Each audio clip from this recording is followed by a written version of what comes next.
a couple of videos this week I watched, well, in the last 24 hours. One yesterday by Clown Fighter, Clown_Fighter if you're looking for him. Go check him out, he's doing some really good solid work. So go give him a look. The other one by G-Man, no introduction needed for G-Man, obviously. G-Man's was about Fury and his cuts, or the cut situation, his susceptibility to cuts. The cut obviously inspiring, that postponed, undisputed, and the short time in which that's got to heal.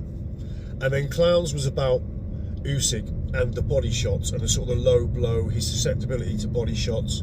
Now, in a lot of the comments on Clown's video, people were saying, you know, low blow, blah, blah, blah. And a lot of people were sort of suggesting it was in the groin area, which it wasn't in the groin area.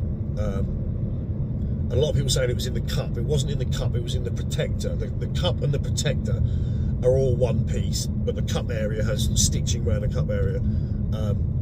So the cup and the waistband, you know, are two very different areas. It's all one part of one piece of equipment, but they're very different areas.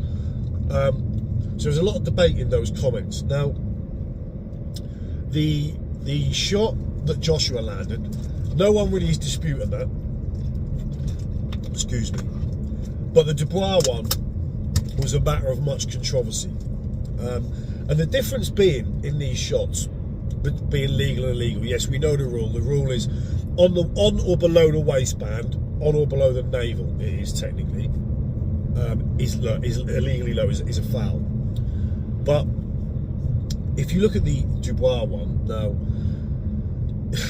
you know, we haven't got a rule, but if we're saying on the waistband is illegal, which it is technically by the rules, it is what it is. But if we're talking the difference between legal and illegal in terms of distance, we're talking a matter of inches. So effectively, where the physical effect on the guy who's took the shot, Usyk in this case, is felt, isn't that much different. We're talking lower abdomen, we're talking sort of the two lower abs we're really talking about is the area. So the physical effects really are not that massively different between a legal shot and an illegal shot, because they're not the groin, they're lower abdomen. And a lot of the area where this is kind of grey is the fact that a lot of times referees will always go to the dressing rooms before fights and give their instructions, and they will say what they consider legal to be where the waistband will be. They'll say, I consider this high, I consider this low. And then in the final instructions as they face off in the ring, a lot of times, and this is where for me I think some of the problem is, instead of referees making them pull their trunks down to the limit where they decide they should be, what they'll say is they'll use their hand and they'll indicate and they'll say, right here is good, right here is good. Well, in the heat of the fight and in the moment, that's not always, you know, what's the word? It's not always very sort of decipherable. Well, he said it was there, that's okay, and this is good. And that's where a lot of grey area is for me.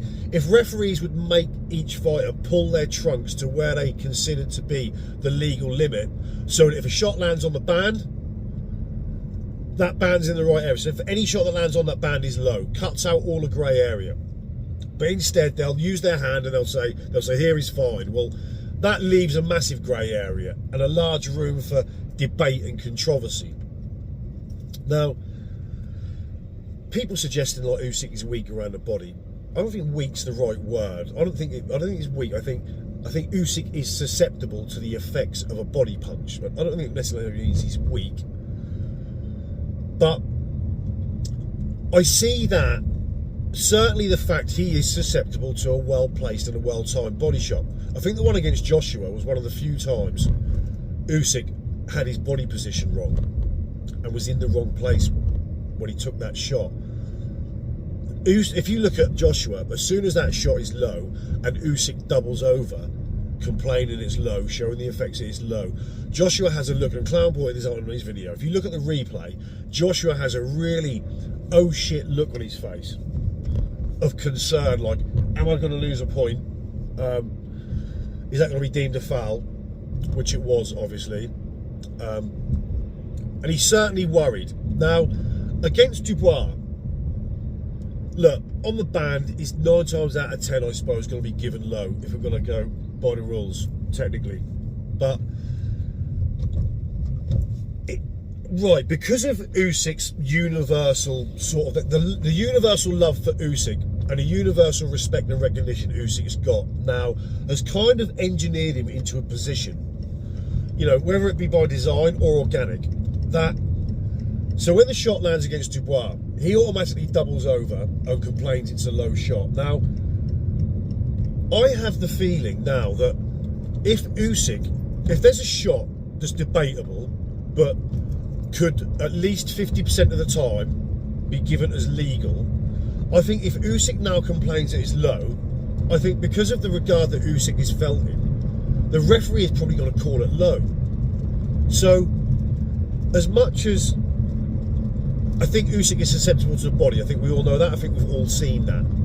But the fact now that if there's a shot that's debatable, but could be given legal, if Usyk now complains that it's low and doubles over in pain and goes to the floor, chances are, probably 9 times out of 10 now, the referee will call it low. So as much as the body problem is as much a problem for Usyk, it's almost can be turned in his favour, and I believe has been turned in his favour. That shot against Dubois, I think many referees may have given that. And look, I'm not saying that changes the outcome of the fight, ultimately, you know, I'm not saying that at all. But we're talking about nuance here, aren't we? And certainly, this is now an area that I think can work in as much in favour of Usyk than it can not in his favour or against him. Going on to Fury with his cut, which is, I believe there are 2 handicaps for both these guys coming into this fight. Taking all the other technical aspects aside, there are two handicaps coming in already before fight starts, and they're those. Now, Fury and the cut. Now, how much the cut has affected the preparation for Fury in terms of sparring he's done, type of sparring he's doing. I always think a cut like that is going to take at least 8 to 12 weeks to heal properly. Superficially and aesthetically, that can look healed, but that skin is weak already, as we know. How much it's affected his preparation, we don't know. But the problem for the cut for Fury is how it changes the perspective of the fight, how it changes the referee's perspective of the fight. Now, as we saw against Wallin, cut gets opened up, and I don't think Fury would have gone all-out attack in almost a desperate manner to get rid of Wallin had he not been in the back of his mind had the fact that there's a chance this will get cut, this will get stopped on the cut. And if the cut is caused by a punch, and it's after 4 rounds, I think,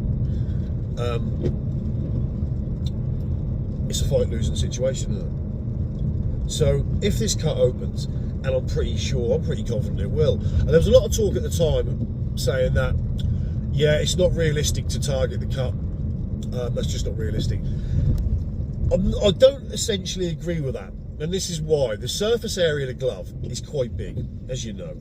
You don't need to hit the cut. You only need to aim for the the side upper portion of that face where the cut is, and that will be enough to open the cut. Now, if you go back to Klitschko against Lewis, now those cuts are extreme, but let's say at the time Lewis is the house fighter, there's certainly more chance you're getting stopped on the cut if you're not the house fighter, which is kind of, I think, could have been the case in the Lewis. I don't know. Those cuts that Klitschko had, I mean, there was multiple. Under the lip, above the lip, the cheek, below the eye, above the eye. They were extreme. But if both these factors come into play in the undisputed fight, which guy, or will both guys get the favour? Like, if we get a debatable body shot that Usyk doubles over from and goes on the floor and complains it's low, do we see the referee calling that in favour of Usyk? Because, you know, everyone just loves Usyk, don't they? Everyone respects him, everyone loves him. He's got to kind of get every decision he wants to get, in a way. You know, that's just the way the world works, isn't it? But Fury seems to, again, be a darling in a lot of quarters, doesn't he? Especially in Saudi. You know, if Fury got cut, let's say for instance Fury gets cut above, bad, above the eye, below the eye. In any normal circumstances, that cut is big enough. The blood is running into the eye in a real bad way, obscuring the vision, deemed to be a danger. Does the fight let go? Does it get let go? Does the referee call it? Will a referee be brave enough to call it? Lost the camera there. Terrible roads. But yeah, interesting. I think there are two clear handicaps going in these. Which handicap is gonna harm which fighter more? And will Usyk benefit from his perceived handicap? Who knows? Anyway, that's it. Just some thoughts. I'll see you all soon. I'm out.